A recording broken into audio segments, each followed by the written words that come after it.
within the boundaries of cultural norms, it may be an effective method for educating children about boundaries and appropriate behavior. Responsible physical punishment can be an effective behavior guiding method without causing psychological harm to children. Several studies have found that mild non-abusive physical discipline does not lead to consistently negative outcomes regarding psychological effects when applied rarely in combination with other discipline approaches.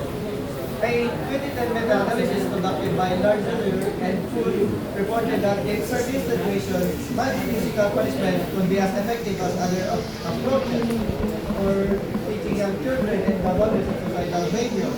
Beyond cross-cultural study reveals that as long as the culture may permit it to some small extent mild physical punishments do somewhat less affect its emotional life. Therefore, holding all manner of punishment under a general straitjacketing may reduce the resourceful aspect within any parent, and otherwise to hide the ball and within limits discipline activity.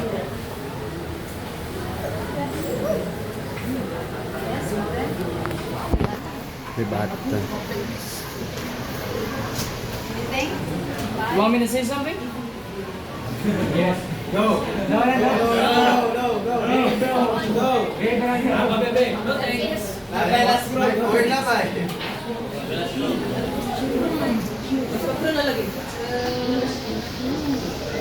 Okay.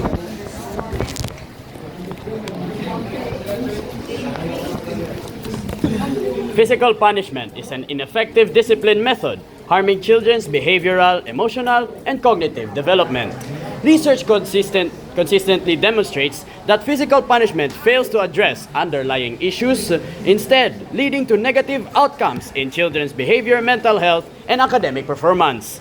Physical punishment is linked to increased aggression and behavioral problems in children, perpetuating a cycle of violence. Children exposed to physical punishment face higher risks of anxiety, depression, and low self-esteem with long-term effects. And physical punishment negatively impacts cognitive development, leading to lower academic performance and reduced motivation. Physical punishment may provide temporary compliance, but its long-term effects are detrimental. By relying on fear rather than understanding, physical punishment fails to address the root causes of behavioral issues. Instead, it increases aggression, harms mental health, and hinders cognitive development. Alternative discipline methods such as positive reinforcement and non-physical consequences are more effective in promoting healthy development and genuine respect.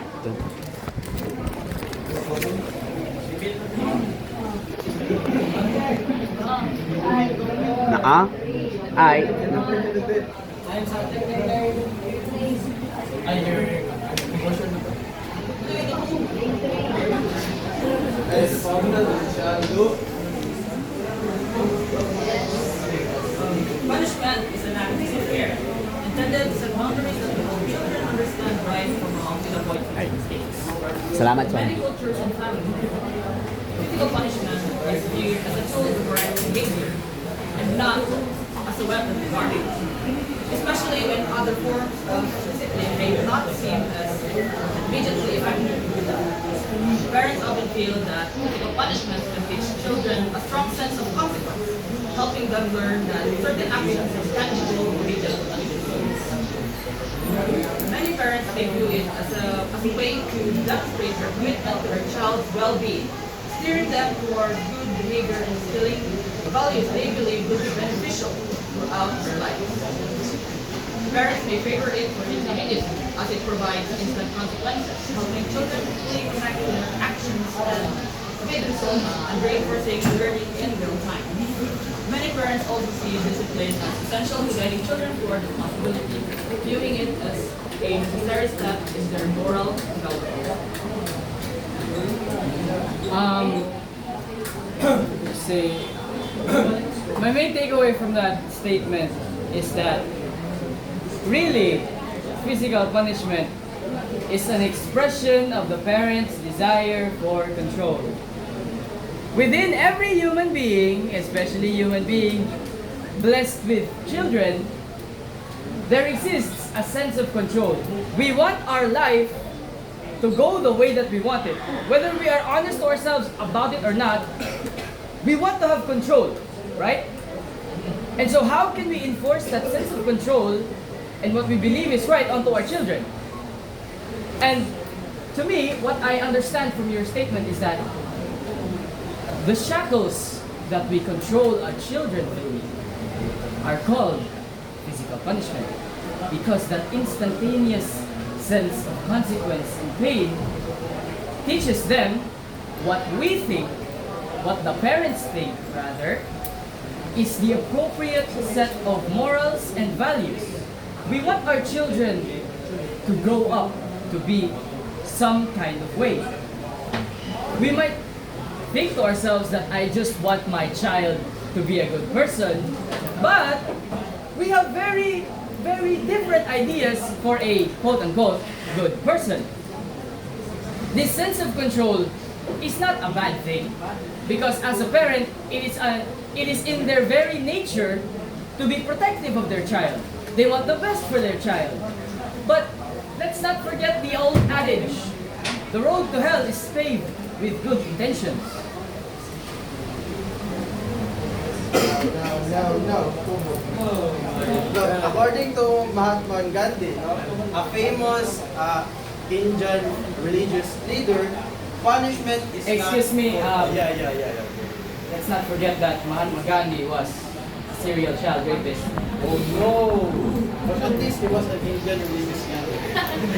Punishment is not for revenge, but least. to lessen crime and reform the criminal. Now, if you don't want to be a criminal, then your mother actually reinforced physical punishment to you, because your mother don't want you to go there, go everywhere and then spread crime. So he wants to correct your conduct, because as we said, our parents are actually protective to us, and our parents actually has some sort of experience, more experience than us, so they know what is right and what is wrong.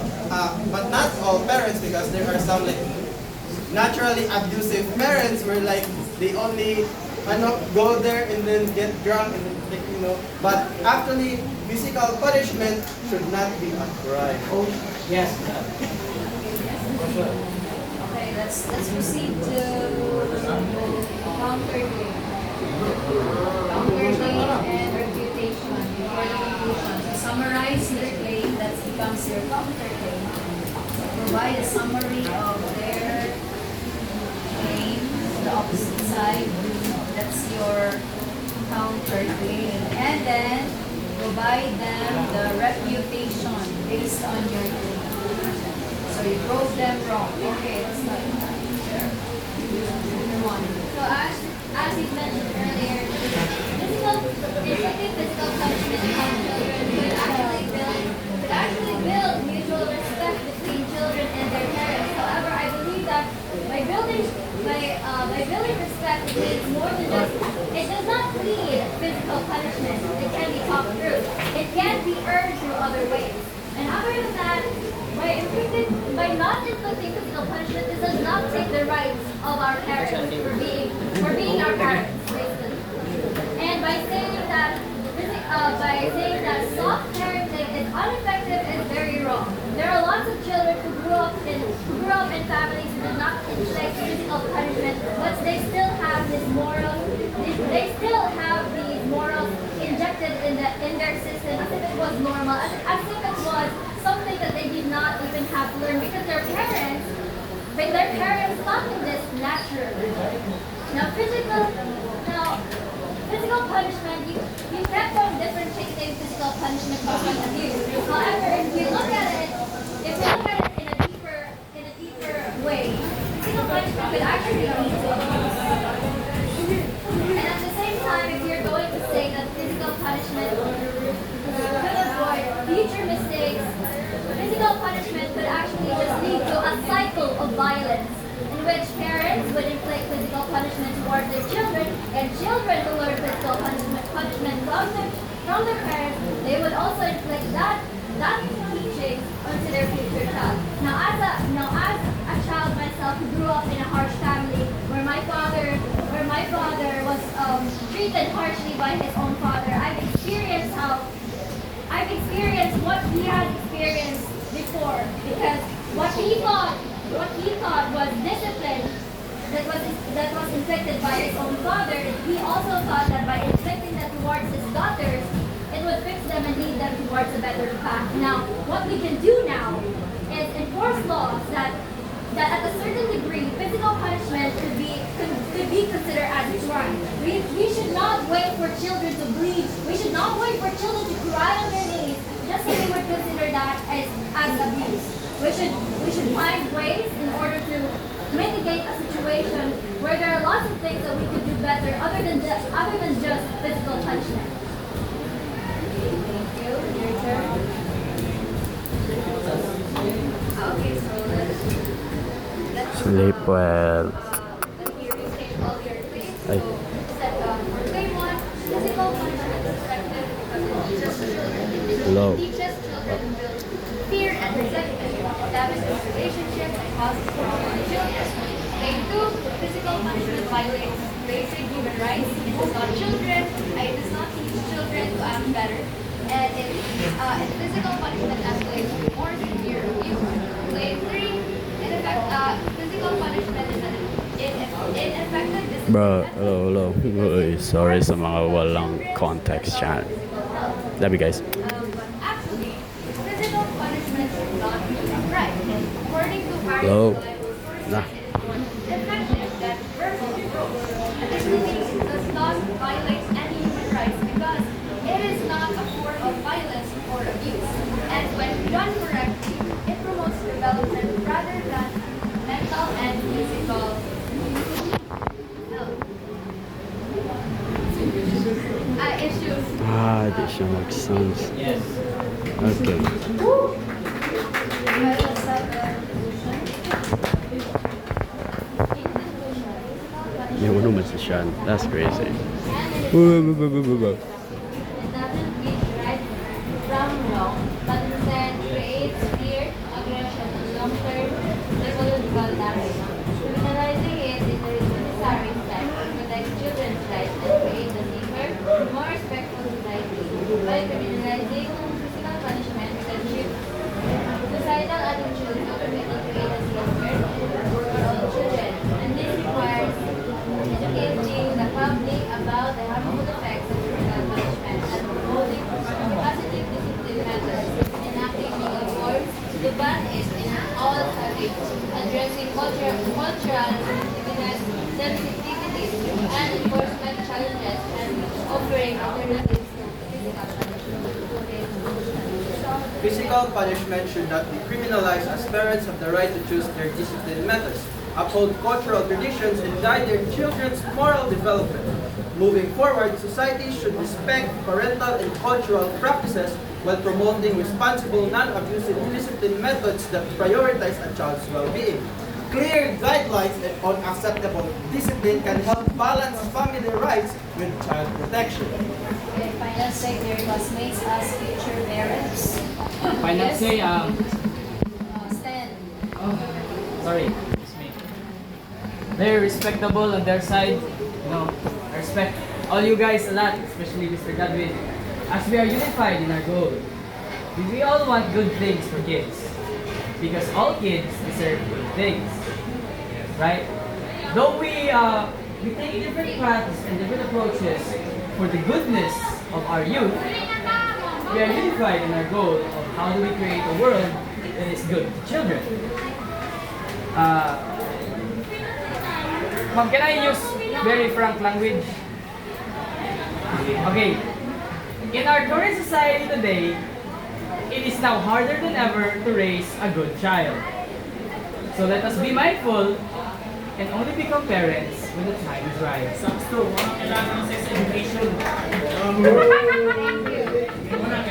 Thank you. As your future father, guys. Just for example, I am your future parent. Like, why would you decide how I discipline you? Because I have more experience than you, so you should not question your mother's discipline methods because they know what is morally right and what is morally wrong. Rather than questioning your mother's disciplinary method, you should be thankful because you have a loving and caring mother. Okay, let's give them Thank you, ma'am.